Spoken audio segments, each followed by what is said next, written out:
buenos días. Vamos a continuar sin solución de continuidad porque el tiempo apremia. Si veis el tríptico, veréis que ahora a continuación vendría la mesa que lleva por título la edición en Andorra, Colombia, República Dominicana, Puerto Rico y Venezuela, moderada por un servidor, Francisco Fuster, Universidad de Valencia. Esto de las presentaciones, alguien tiene que presentar al presentador. Y aunque ya la mayoría de gente me conoce, aunque sea vía virtual, correo electrónico, y yo creo que está bien puesto el orden porque vamos a empezar por lo más próximo, que sería Andorra en este caso, y luego ya daremos el salto a América, Colombia, la República Dominicana, Puerto Rico, y para acabar con Venezuela sin salirnos de América Latina. Entonces, siguiendo ese orden, el primero en hablar, yo creo que es mejor, bueno, prefiero presentarlos todos al principio y así luego no, así yo dejo de hablar y esto va más ágil.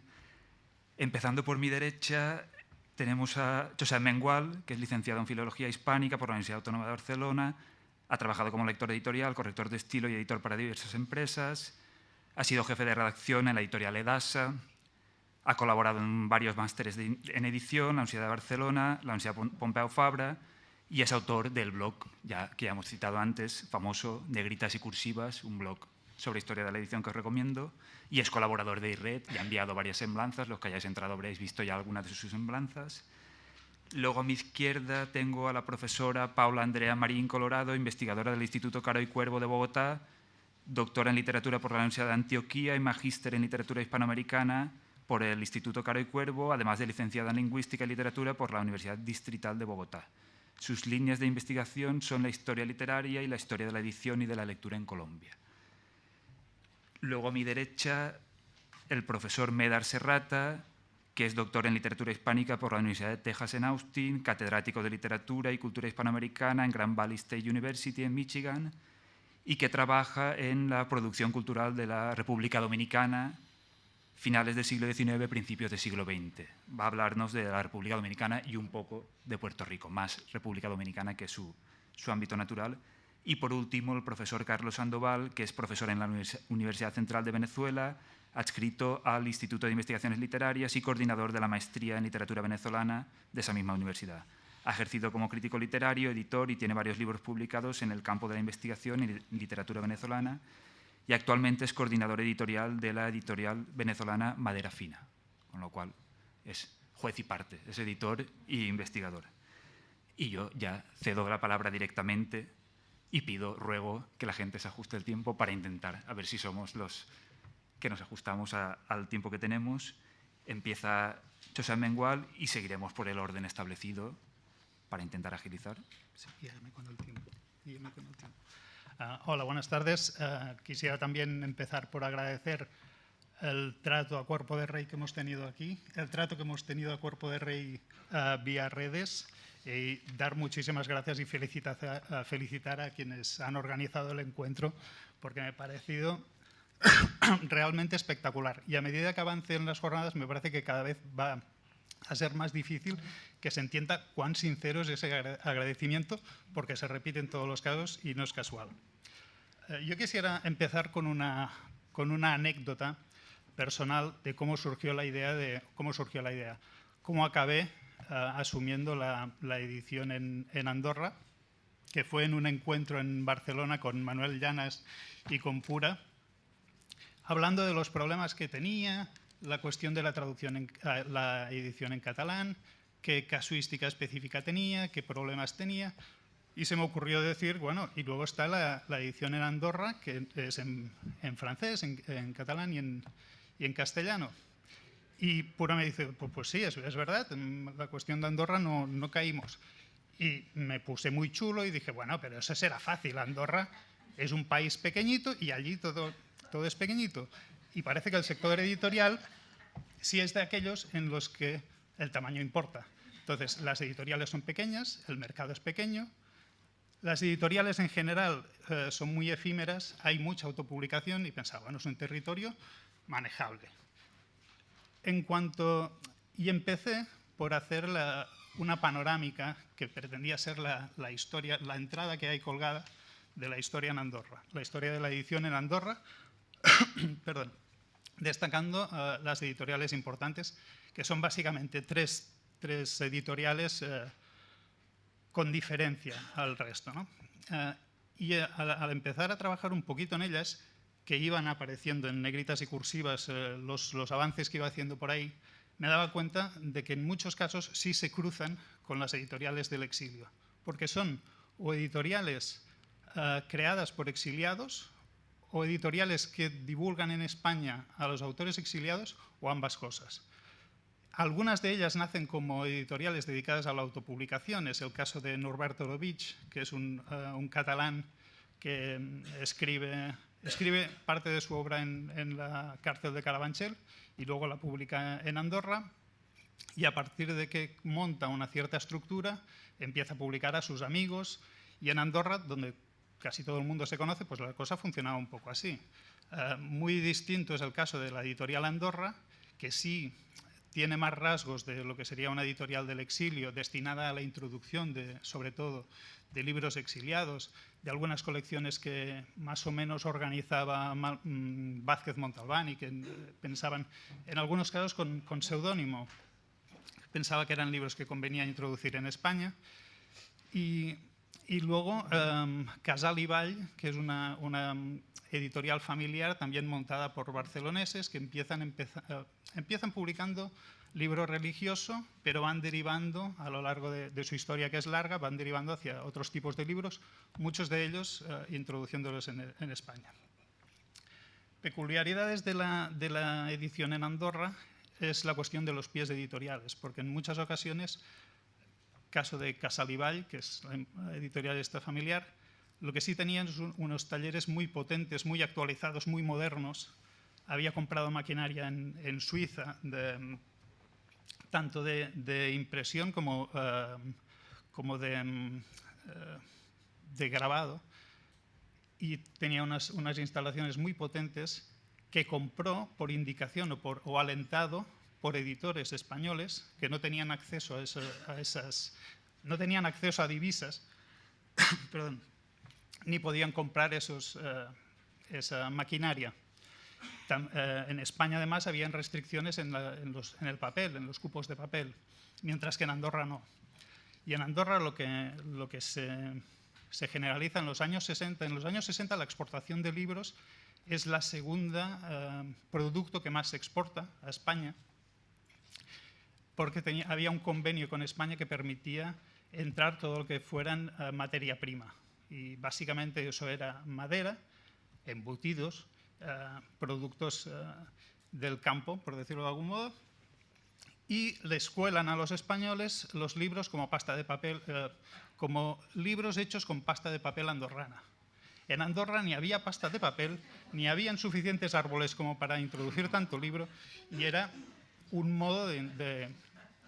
Pero lo curioso es que tanto el gobierno andorrano como las autoridades eclesiásticas lo dan por bueno. Les parece que bien, que cuela. Lógicamente era papel del norte de Europa, era papel sueco con el que se hacían los libros, pero permitía que entraran en España todos estos libros, que luego tenían ISBN en Barcelona en muchos casos, y tenían pies editoriales. El caso de la editorial Andorra tenían pies en Barcelona. Luego hay casos del problema de la distribución, del conocimiento de cómo se distribuían estos libros y cómo entraban sobre todo en España. Andorra, por su situación misma, durante la Segunda Guerra Mundial, es también un espacio donde se hacen muchos libros, sobre todo se imprimen muchos libros para Francia, para la Francia ocupada, de autores que estaban perseguidos también o que no se podían publicar en Francia, se hacen en Andorra. Entonces, bueno, empecé a darme cuenta que la historia de la editorial andorrana tenía mucho jugo y tenía bastante interés. Pero al fin y al cabo, seguía viendo que esas tres editoriales eran el meollo de la edición en Andorra y en...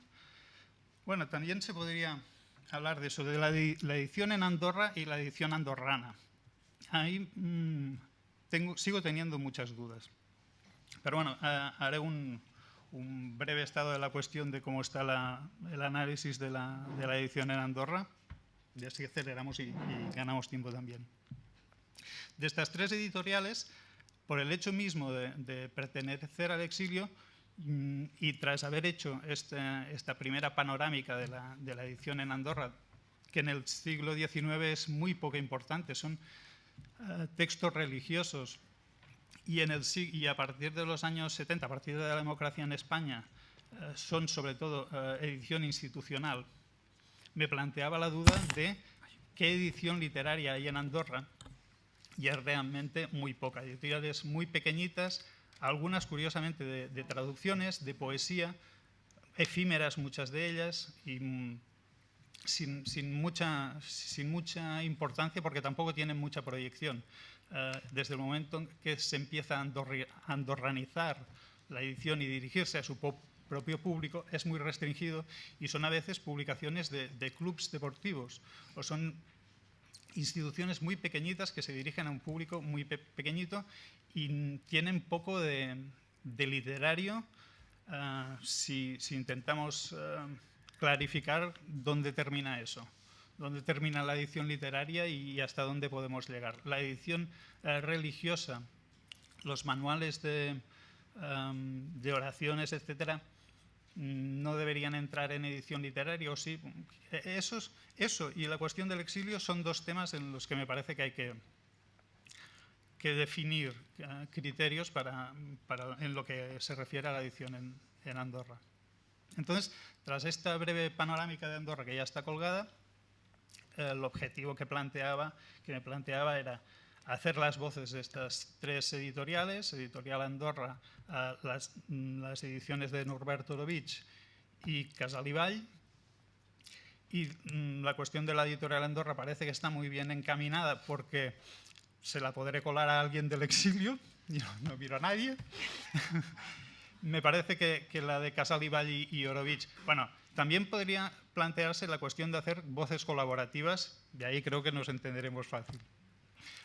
Luego está Orovich y Casal i Vall, que creo que plantear el 2017 como plazo para tenerlas es bastante razonable, pero lo que me gustaría tener en el 17 es también un censo de editoriales, y para eso necesito ir clarificando criterios de qué editoriales entran y si se incorporara o no aquello que son autopublicaciones. Incluso en ocasiones de un mismo autor que se autopublica varias obras e incluso crea un sello. Pero bueno, a medida que voy escarbando en esto de las pequeñas editoriales y la autopublicación, me voy encontrando con muchas curiosidades, y bueno, voy a terminar con una de ellas, que es la primera autopublicación que se hace en los 30, creo que es, en Andorra. Es un libro referido al funcionamiento del Citroën, cuyo propósito es recaudar fondos para que su autor pueda comprarse un Citroën. Y en Andorra está lleno de cuestiones así, rarísimas, que bueno, da un poco de miedo meterse, porque cada vez que metes la mano te encuentras con unas cosas así. Andorra es un país muy pequeño donde la gente se conocen todos entre ellos y todos se lo hacen todos un poco entre ellos. Y aquí lo dejo. Me parece que la panorámica ha quedado hecha, aparte del cachondeo.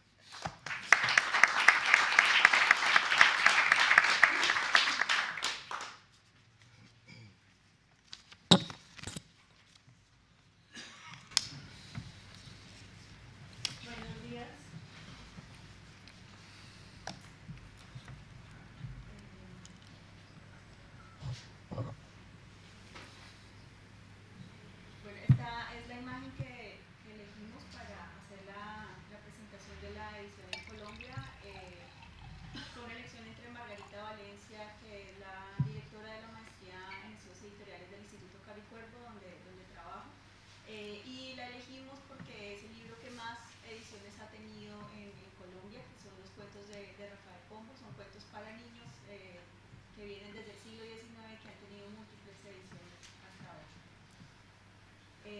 Arranco con los antecedentes que hay sobre la historia de la edición en Colombia. El texto más conocido sobre edición en Colombia es el de Cobo Borda, el que siempre se cita cuando se habla de edición en Colombia. Es un texto que Cobo empezó a escribir en los 90 y que se publicó en el 2000 en las historias de las empresas editoriales de América Latina. Es un libro de del CERLAC. Otro antecedente importante es Renan Silva, que es un historiador y que hizo un acercamiento pues, a la historia de la edición en la primera mitad del siglo XX. La Biblioteca Nacional ha hecho trabajos, el CERLAC, por estar su sede en Colombia, ha hecho también trabajos sobre Colombia, y la Cámara Colombiana del Libro hace poco sacó este estudio, que es Autores y Editores Colombianos, que es sobre la edición de los 60, del 62 hasta el 2003.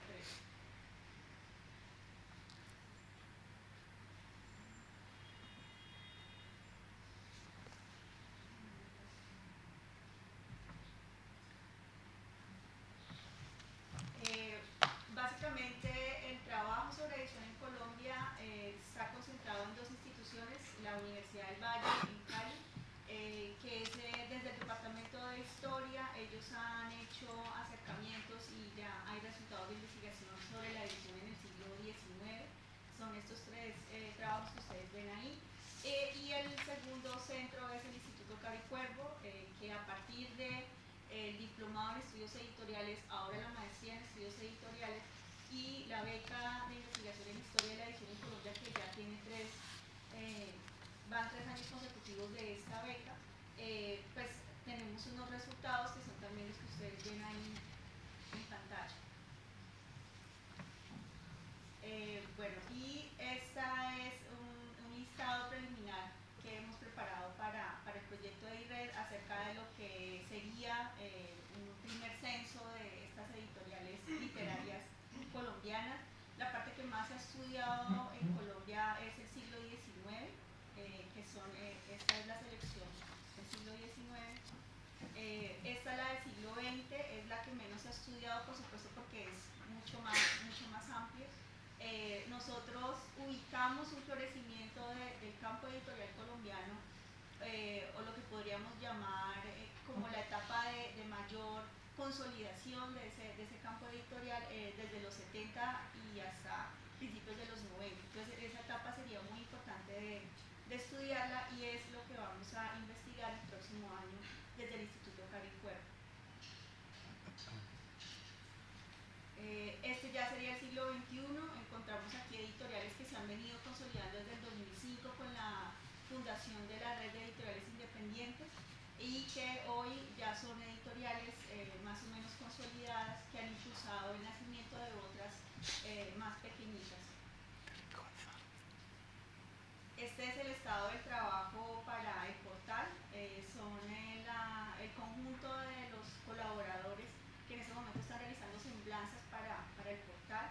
Ya hay algunas listas, son las que están en rojo, la de Manuela Cisa, que es un editor del siglo XIX, las de Lázaro Pérez y Jorge Roa, que también son del XIX, de Clemente Airó, que es del siglo XX, español. La editorial de Norma, la editorial Norma ya también está lista la semblanza. La colección San Pedro Ortega, que es una colección literaria del siglo XX, y las de Arturo Zapata y Ediciones Colombia, que son editoriales también del siglo XX. Las otras están en proceso y pues la idea es seguir nutriendo este conjunto de colaboradores. Estos autores de semblanzas vienen de la Red Colombiana de Investigadores en Estudios Editoriales y sobre la Lectura, que es una red que se empezó a conformar desde enero de este año a partir de un evento que se hizo en el Instituto Caricuervo sobre historia de la edición en Colombia, en México y en experiencias desde México, Argentina y Colombia. Lo llevamos así porque hubo invitados de México y de Argentina, y fue el primer evento en el que pudimos intercambiar investigaciones, experiencias de investigación sobre este tema. Y ahí conocimos pues quién estaba haciendo qué en Colombia, y desde ahí hemos empezado a tratar de armar esta red para saber cómo empezar a hacer una historia de la edición en Colombia. Bueno, la presentación de la edición está a cargo de Margarita Valencia, que ya también está lista. Hemos hecho una primera bibliografía de la edición en Colombia. Tenemos hasta este momento recogidas 53 referencias. Pues para mí ha sido muy satisfactorio porque no sabíamos realmente que teníamos una bibliografía, un cuerpo bibliográfico sobre edición en Colombia, y pues ya lo tenemos. El funcionamiento para el portal EDIRED, el proyecto del portal EDIRED está conformado desde la maestría en estudios editoriales del Instituto Caricuerdo, donde trabajamos Margarita Valencia y yo, desde esta red de la que acabo de hablar, la Red Colombiana de Investigadores en Estudios Editoriales y sobre la Lectura. Esto es una particularidad que tiene el trabajo desde Colombia, y es que para nosotros no hay diferencia, no puede haber separación entre los estudios editoriales y sobre la lectura, o sea, siempre estamos trabajando los juntos. Pues a partir de eso también hemos diseñado un proyecto interinstitucional entre el Instituto Caricuervo y la Universidad Jorge Tadeo Lozano. Estamos tratando de vincular al CERLAC y a Bibliored, que es la red de bibliotecas públicas de Bogotá, en este proyecto que hemos titulado La alfabetización y la promoción de la lectura en Colombia, 1970-1990. En este proyecto hay básicamente tres frentes, que es la historia de la alfabetización en Colombia en estas décadas. Por otro lado es la relación entre el Estado y la edición privada que hubo también en esas décadas, y por último la literatura infantil, que se comienza a consolidar también durante esas décadas en Colombia. Eso es lo que vamos a hacer en 2017, y de ahí esperamos tener mucho material para aportar al proyecto de EDIRED. Alrededor de este proyecto estamos organizando un seminario de formación en estudios editoriales y sobre la lectura, en asocio con la red de estudios en prácticas de lectura y escritura, que también ha nacido en el Instituto Caricuervo y que se hace en asocio con la Universidad Jorge Tadeo Lozano y con una colega de la UNAM. Y ya para 2018 hemos pensado en otro proyecto interinstitucional entre el Instituto Caricuervo, la Universidad de Antioquia y la Universidad Jorge Tadeo Lozano, para seguir avanzando en la proposición de una historia de la edición literaria en Colombia. Entonces, pues las propuestas desde Colombia para el proyecto de EDIRED es el fortalecimiento de la red colombiana de investigadores en estudios editoriales sobre la lectura. Desde allí queremos plantear proyectos interinstitucionales, un micrositio también de esta red que también aporte pues, a esta gran red EDIRED. Y la elaboración de semblanzas pendientes, que son muchas, repositorios documentales, la digitalización de catálogos, desde los estudiantes de la maestría en estudios editoriales, y próximamente se va a abrir un pregrado en la Universidad Jorge Tadeo Lozano en literatura y edición. Entonces estamos trabajando en asocio con esta universidad pues para también empezar a plantear proyectos que nutran EDIRED. Y está pendiente la presentación de EDIRED en Colombia, que esperamos que sea el próximo año, y contar con el apoyo del CERLAC, que creo que para nosotros es muy importante y sería importante para este proyecto de EDIRED, y lo mismo con la Cámara Colombiana de Libros. Y eso es todo. Muchas gracias.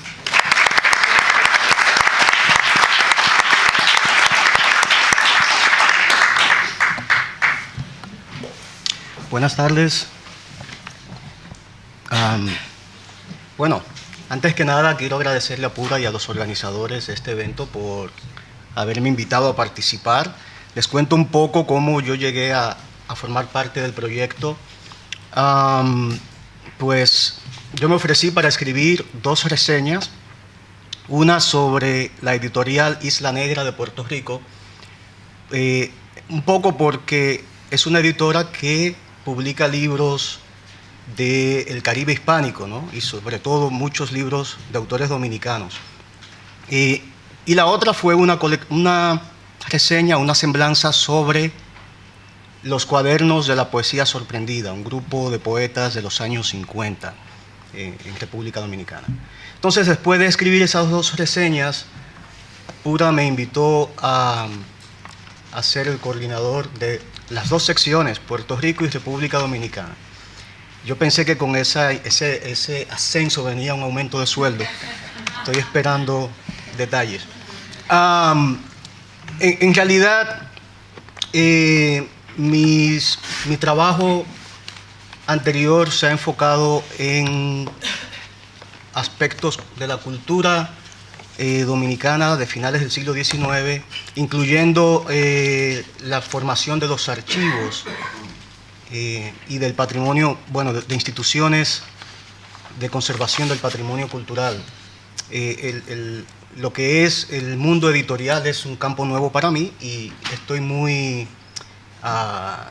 entusiasmado, ¿no?, con la idea de aprender sobre esto, escuchando a los colegas que ya han trabajado antes este campo. Bien, en cuanto a la sección, el trabajo que he hecho hasta ahora, aparte de las 2 reseñitas, es una lista de los editores y editoriales de ambos países, República Dominicana y Puerto Rico, lista que espero se irá actualizando a medida que avancemos en el proyecto. En la parte de Puerto Rico colaboraron 2 colegas de la Universidad de Puerto Rico que aportaron mucha información valiosa y yo espero captarlos para que escriban algunas de las semblanzas. Comparando, algo que me genera curiosidad e interés es ver cómo el desarrollo del mundo editorial en estos 2 países se diferencian, o quizás por la situación política, ¿no?, que es tan distinta en ambos. Puerto Rico, por supuesto, la situación colonial debe haber tenido un impacto en la manera como surgieron las editoriales allí.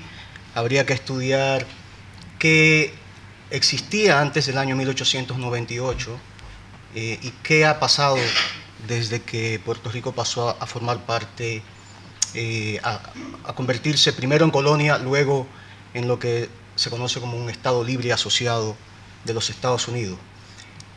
En la República Dominicana no hay nada absolutamente sobre la historia editorial.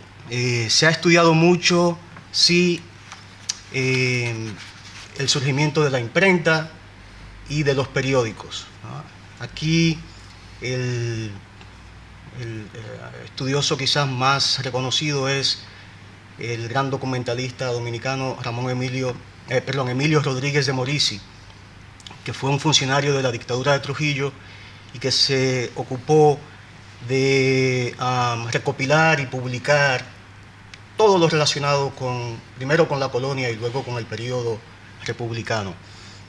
Todo excepto, como dije, lo que se refiere a la publicación en sí de libros, ¿no?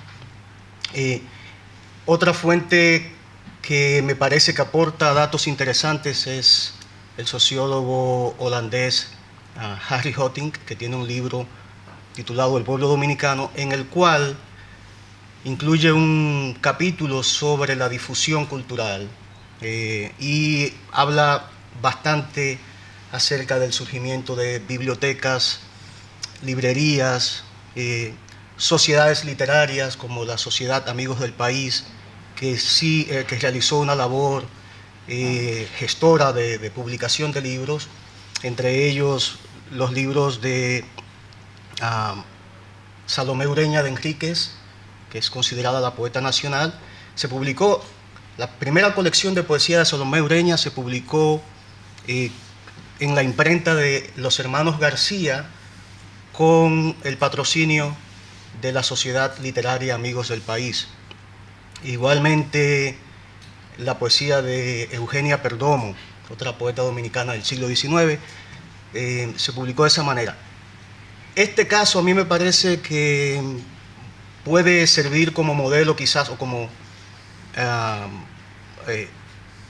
el material de análisis, porque muestra la participación no solo de la sociedad literaria o de las sociedades literarias en el mundo editorial, sino también de los ayuntamientos que contribuyeron con fondos para la publicación de estos libros.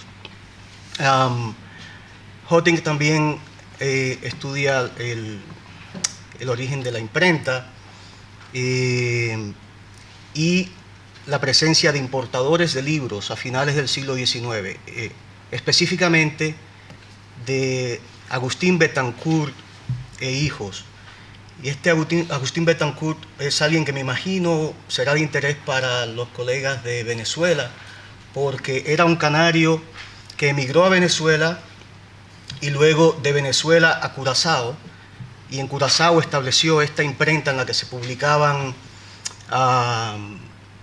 no solo libros de autores latinoamericanos, sino también traducciones, y una revista llamada Letras y Notas, en la que había una sección de música, de partituras musicales. Entonces es una figura importante para la historia del libro en la región.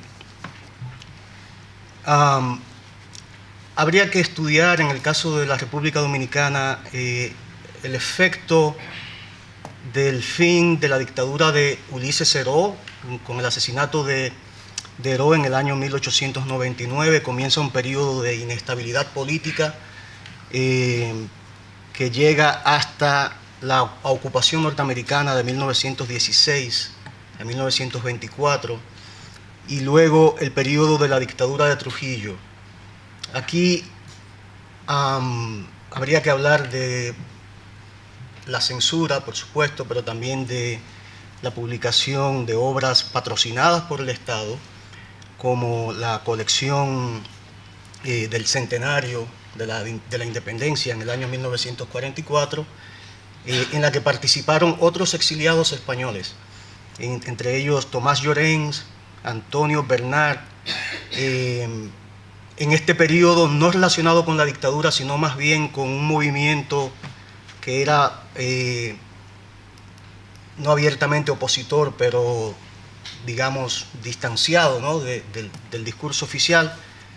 Ahí habría que mencionar también al exiliado español Fernando Granell, que participó en los trabajos del grupo de la poesía sorprendida.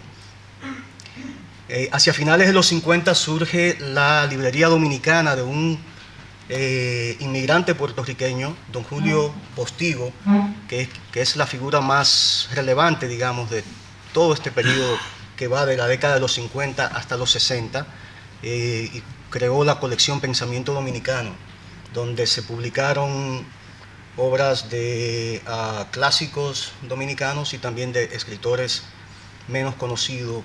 En ese momento, Juan Bosch, de quien vi que existe una sala en esta Casa de las Américas, de América, y otros cuentistas que llegarían a ser figuras importantes en la literatura dominicana. Luego está todo lo que es la postdictadura, el surgimiento de editoriales independientes, las ediciones de organismos estatales como la Editora Nacional, el Banco Central, el Banco de Reservas, y de empresas privadas, entre ellas la Editora Corripio, que es la más importante en este momento. Entonces, está todo por hacer. Mi meta es poder conseguir colaboradores que me ayuden en esta tarea, ¿no? Es lo que voy a enfocarme en los próximos meses. Y mientras tanto, seguir aportando con una panorámica, ¿no?, para publicar en la página de Edired, y algunas reseñas más relacionadas con estos nombres que he mencionado. Gracias.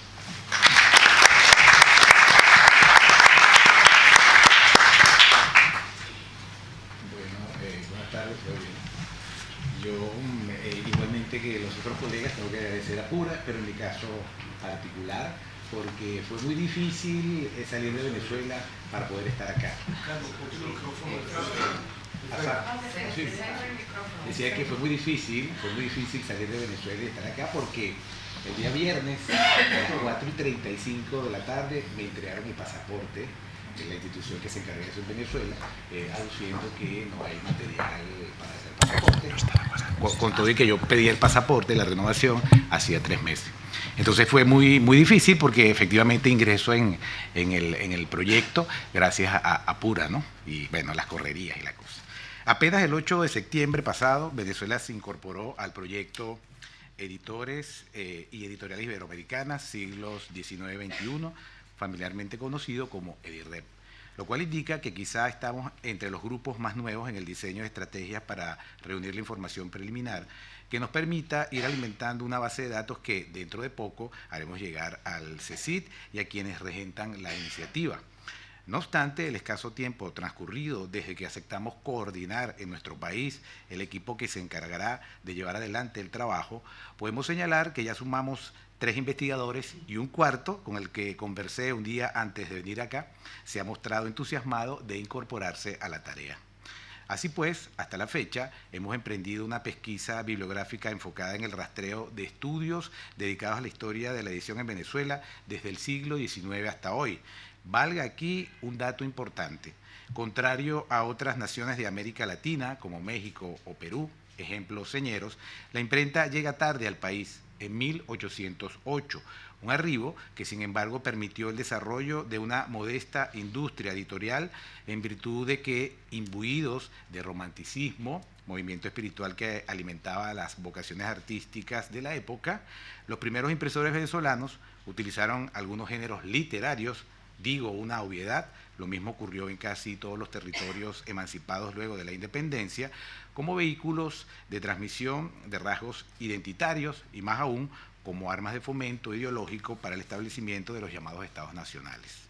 Por razones vinculadas con nuestras profesiones, Maite Dután, María Beatriz Medina y quien les habla, hemos manejado en diversas actividades de investigación y en cátedras universitarias buena parte de los materiales que dan cuenta de los aspectos históricos concernientes al mundo de la edición literaria en Venezuela. En este sentido, resulta pertinente la convocatoria de este 6º Seminario Internacional, Redes Públicas, Relaciones Editoriales, haciendo historia cultural de la edición iberoamericana, por cuanto, respecto al menos de nuestro país, casi toda la información sobre el tema se halla solo disponible en textos considerados canónicos en el área, como los trabajos pioneros de Pedro Graces, Agustín Millares Carlo o Humberto Cuenca, y de otros que, siguiendo las enseñanzas de estos maestros, han incrementado la bibliografía en un campo tan especial como desconocido. Esos estudios, debe repetirse, no son del todo asequibles para el grueso del público o para otros investigadores, puesto que se trata de textos de difícil acceso o considerados ediciones raras, sino es que extravagantes y de escaso tirado en su momento, los cuales además nunca superaron la edición Príncipe. Colgar esos datos, para decirlo en el argot cibernético, o la información respectiva sobre la historia de las editoriales literarias venezolanas y por extensión iberoamericanas en una página web creada para tal fin constituye un invaluable aporte para el conocimiento cultural del ámbito español en contraste con otras tradiciones en lenguas distintas o hermanadas a la nuestra y sobre todo de la importancia y penetración simbólica de la literatura en los territorios del imaginario occidental que nos corresponde y al que pertenecemos. Por lo que se refiere al caso venezolano, debe señalarse que desde el punto de vista de una posible metodología de aplicación para recabar los datos o para fijar criterios relativos a qué debemos considerar el espacio geográfico de las ediciones literarias en el país, hay situaciones puntuales que requieren una pronta elucidación.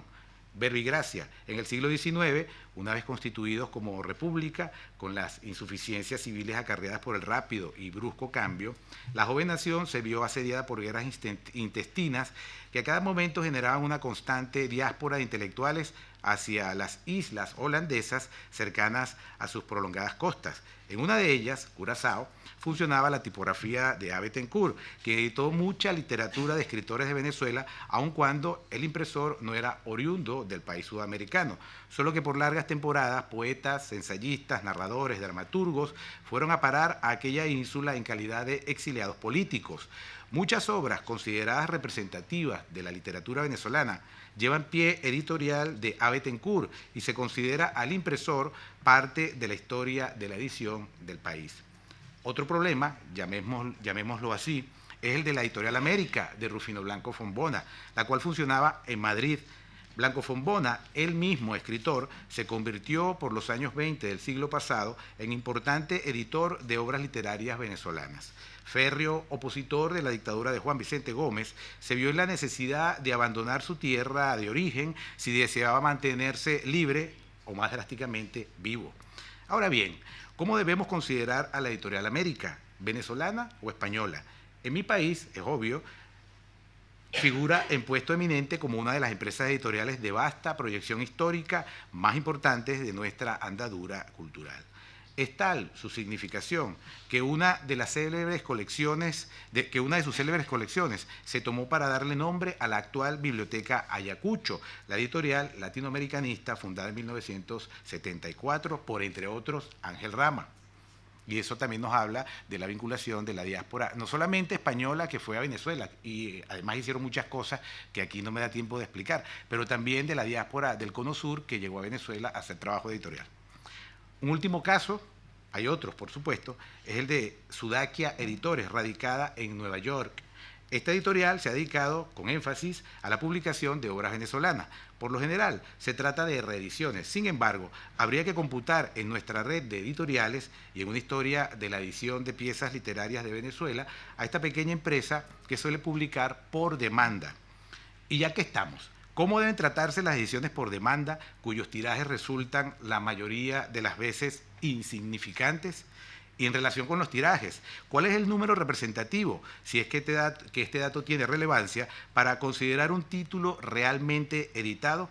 En Venezuela suele ocurrir que de un libro de cuentos, de un poemario o de una novela, se tiren 200 ejemplares.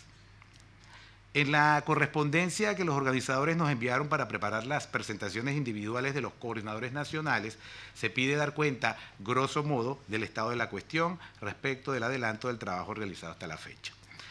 Ya señalamos que nosotros, en Venezuela, hemos entrado hace poco en el proyecto. Con todo, podemos indicar que hemos instrumentado un sistema de trabajo que nos permite haber ido avanzando con cierta rapidez, al menos en el acopio de información bibliográfica, con miras a fijar una primera lista de los materiales básicos para conocer el desarrollo de la edición literaria en el país. Por otro lado, estimamos tener un primer borrador de las semblanzas, como se las denomina en el proyecto, sobre los avatares de la edición literaria venezolana en el lapso 1808-2016 en diciembre próximo. Asimismo, y con base en los resultados que arroje este encuentro, esperamos unificar el grupo y motivarlo aún más, pues la situación sociopolítica del país, todo debe decirse, desanima constantemente. No es este el lugar ni el momento para hablar de ese asunto, pero sin duda resulta un elemento de perturbación que debe tomarse en cuenta para el debido cumplimiento de las actividades previstas. Por ello, la necesidad de apuntarlo. De resultas del comentario anterior, no se ve posible animar a otros colegas a incorporarse en el proyecto ni establecer alianza con instituciones que puedan financiar parte del trabajo en virtud de que estas posibilidades se han ido cerrando de manera notoria los últimos años. De todos modos, esta relación he intentado mostrar el estado de los pequeños avances del proyecto en Venezuela y al mismo tiempo dejo mínimas preguntas que esperan que contribuyan con la discusión para mejorar el trabajo colectivo. Y al final, como yo soy un hombre optimista, de hecho por eso estoy acá, creo que vamos a ir haciendo el trabajo. Gracias.